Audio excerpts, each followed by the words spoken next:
Êtes-vous prêt pour le livre que j'écrirai sur les thèmes de cette chaîne? Mais maintenant, allons ailleurs. Il y a un homme dans le train.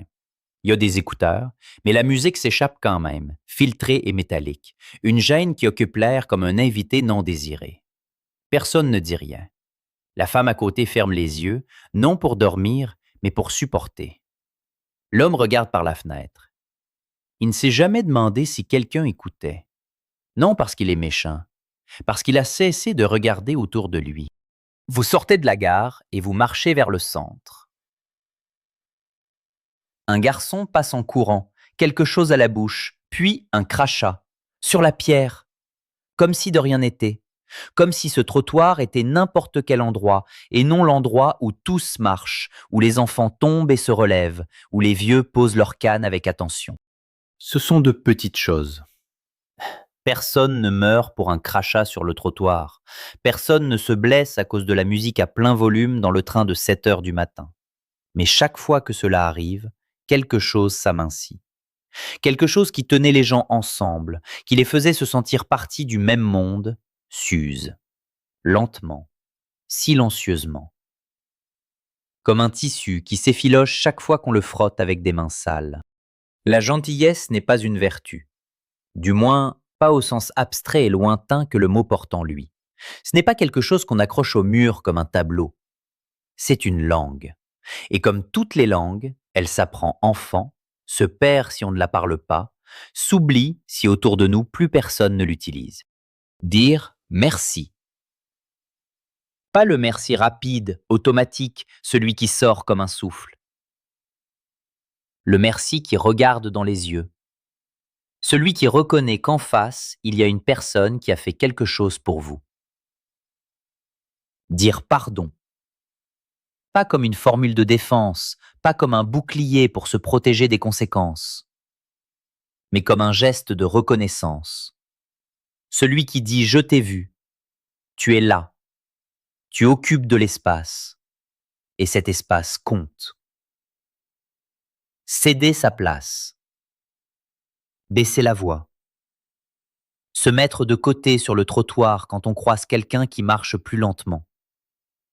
Ce ne sont pas des gestes décoratifs, ce sont des signes. Ils disent « je sais que tu existes ». Ils disent « ton temps, ton corps, ton espace valent autant que les miens ».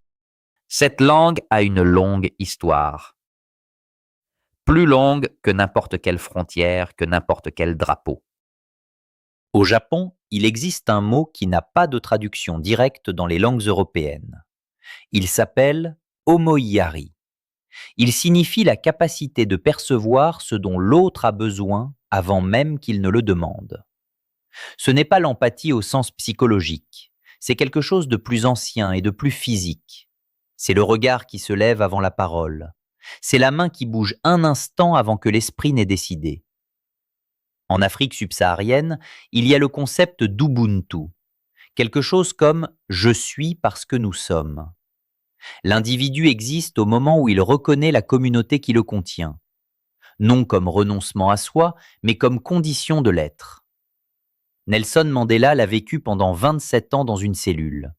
Et quand il en est sorti, il n'a pas apporté la haine, il a apporté ce mot. Confucius, il y a plus de 2000 ans, écrivait que le fondement de la civilisation est le ren, la bienveillance envers les autres. Pas la force, pas la conquête, la bienveillance. Pour Confucius, le sage n'est pas celui qui accumule le pouvoir, c'est celui qui traite les autres comme ils voudraient être traités. Une règle que l'on retrouve partout, dans les écritures hébraïques, dans l'Évangile, dans le Coran, chez Kant, partout où quelqu'un a cherché à comprendre comment vivre ensemble sans se détruire. Nous avons oublié l'existence de ce fond commun, ce code qui n'appartient à aucune nation et qui appartient à toutes. Le corps de la gentillesse est fait de gestes minimes. Il y a une scène qui me revient. Un vieil homme monte dans le bus avec un sac lourd. Un jeune, avec des écouteurs, ne se lève pas. Pas par méchanceté, il ne l'a pas vu. Ou plutôt il l'a vu, mais il n'a pas franchi cette frontière subtile qui sépare voir de reconnaître. Reconnaître est le verbe de la gentillesse. Reconnaître que cette personne porte un poids, que ses jambes sont moins sûres que les vôtres, que son temps dans le monde est plus compté, qu'elle mérite autre chose que le dos de quelqu'un qui ne sait pas retourner. Les Japonais inclinent la tête même au téléphone, même quand l'autre ne peut pas les voir. Ce n'est pas une bizarrerie culturelle, c'est le signe de quelque chose qui s'est incarné dans le corps avant même d'entrer dans l'esprit. La forme extérieure du geste porte en elle le respect. Le corps ne ment pas. Abraham Lincoln, la veille d'un discours important, croisa un cireur de chaussures dans le couloir de la Maison-Blanche.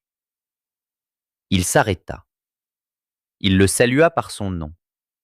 Il lui demanda comment il allait. Le cireur répondit surpris. Lincoln rit. Ce soir-là, devant des milliers de personnes, il prononça l'un des plus grands discours de l'histoire américaine. Mais le geste qui compte, celui que personne n'a photographié, est celui du couloir. Le nom prononcé, le regard qui s'est arrêté.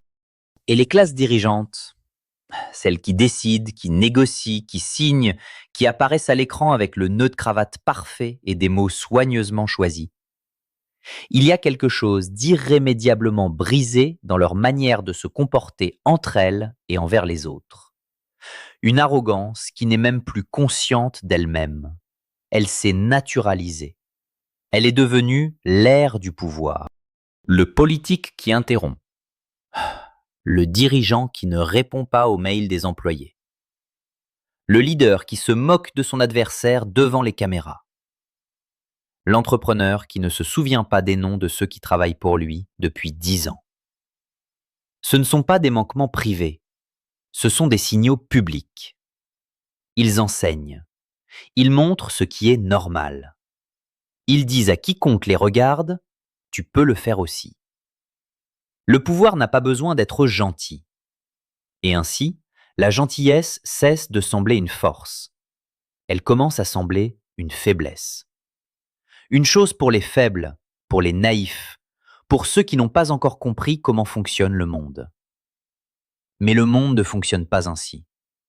Ou plutôt, il ne fonctionne ainsi que lorsque nous le laissons fonctionner ainsi.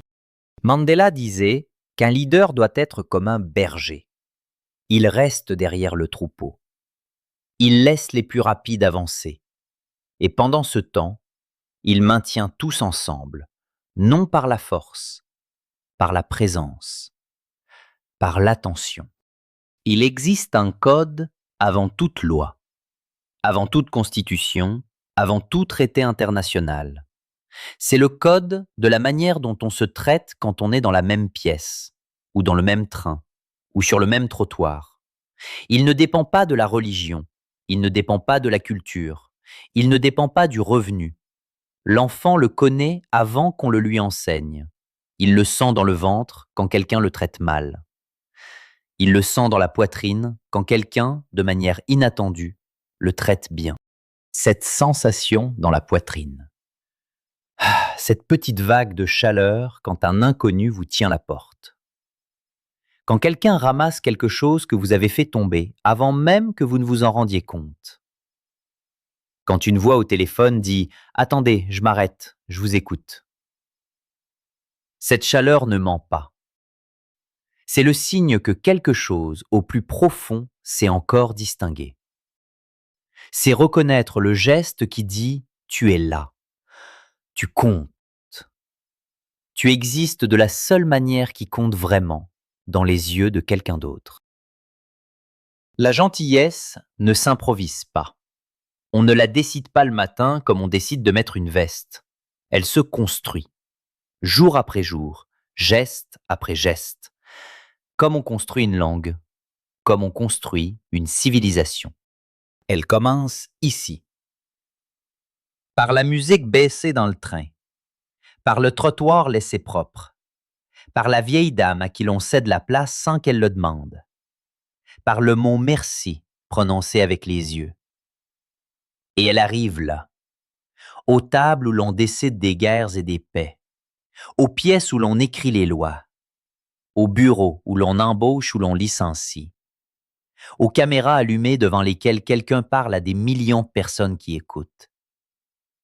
Il n'est pas naïf de penser que la gentillesse peut changer le monde. Il est naïf de penser qu'il peut changer sans elle.